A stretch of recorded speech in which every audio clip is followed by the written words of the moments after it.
माझं नाव रोहन आहे आणि मी कोकणातील एक छोट्याशा गावातून खवणे येथे लिव्हिंगमध्ये आहे.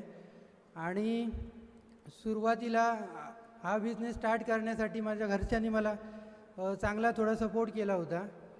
आणि या बिझनेस संदर्भात थोडं बोलायचं झालं तर सुरुवातीला आम्ही काही बोट्स घेऊन आलेल्या कायक्स, जेणेकरून ते काही पाचच होते.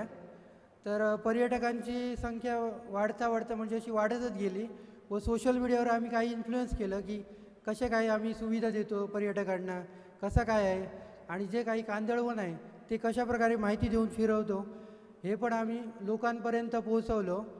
आता आमच्याकडे केवळ फक्त 50 बोट असून अजून वाढवण्याचा आमचा काही प्रयत्न आहे. आता अजून वाटचाल चालली आहे. तर असंच तुमचं प्रेम कायम राहू दे आणि एकदा नक्की खवणे कायक्सला व्हिजिट करा हे जाऊनही सांगतो.